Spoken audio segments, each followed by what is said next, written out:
now to talk about this. Florida Congressman Greg Steube joining us live. Congressman, good to see you, and thanks so much. Let's dive right into this. I believe you're not happy with this House vote to raise the debt ceiling. Tell us why. No, absolutely not. Just in the 3 years that I've been in Congress, I've only been in Congress, this is my second term. When I got elected, the deficit was $21 trillion. It's almost $30 trillion as we sit here today. Just in the last 18 months, our Congress has spent $11 trillion. And just to put that into perspective, we only take in $3.5 trillion a year.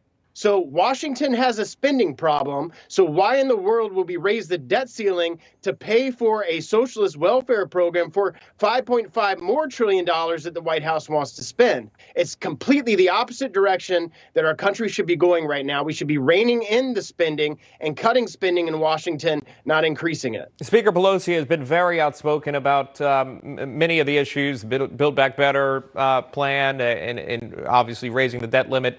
And she says this, she's actually blaming the media for the lack of progress on President Biden's reconciliation bill. Watch this. Do you think you need to do a better job at messaging and going forward? How do you sell this if ultimately? Well, I think you all could do a better job of selling it, to be very frank with you, because every time I come here, I go through the list. Family and medical leave, climate, the issues that are in there.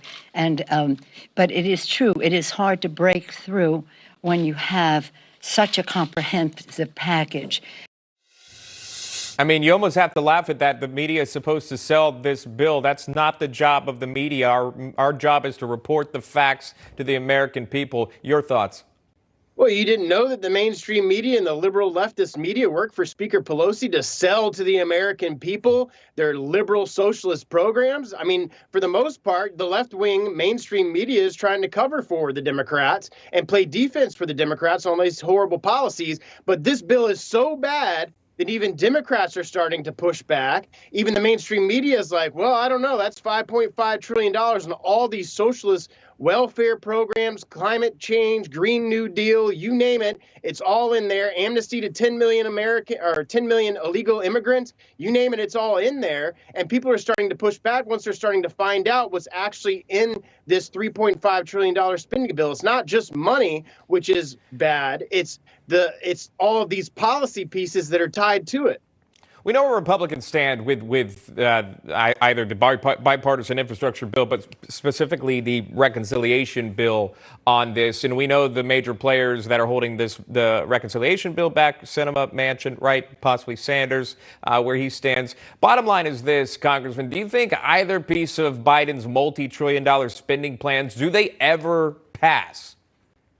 I don't see what the difference is between now and kicking the can down the road to December. They've been talking about an infrastructure plan since February, and they haven't been able to get it passed. If they would have just passed the infrastructure plan that passed the Senate, I believe that would have passed the House. I wouldn't have supported it, but it would have had enough votes to pass the House. But you had the progressive left-wing party of the Democrats say, oh, no, we're not going to vote for that until you give us our $3.5 trillion in socialist spending. And so because the two bills are tied together, you have this faction war waged in the Democratic Party from the progressives and the moderates, and she can't lose more than 5 votes on the floor.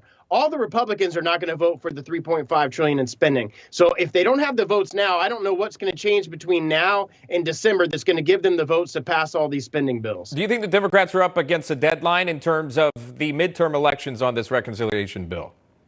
Well, they're up against their own deadline because they know that politically, if this debate pushes into next year and you're in a campaign year and these moderate Democrats are going to have to go back to their districts and talk about why they spent $3.5 trillion and gave amnesty to illegal immigrants, that's a hard sell for their moderate districts that Trump won in 2020. So that's a problem for them. So they know that if they don't get it done in December, it's very, very likely that they can't get it done in a campaign year. The closer we get to the November elections and the midterms, the less likely it becomes that they can vote for these types of very progressive policies. All right, finally, to the Sunshine State, sir. Florida, I believe, fining Leon County $3.5 million after it allegedly violated Florida's ban on vaccine passports. Your governor, Ron DeSantis, saying this in a statement. It is unacceptable that Leon County violated Florida law, infringed on current and former employees' medical privacy, and fired loyal public servants because of their personal health decisions. We will continue fighting for Floridians' rights, and the Florida Department of Health will continue to enforce the law, end quote. Congressman, what is it like there on the ground? It seems as if the governor has infighting with those not upholding his mandates or laws. Yeah, in these democratically run counties, you're seeing these Democrats push back on freedom that we have here in Florida.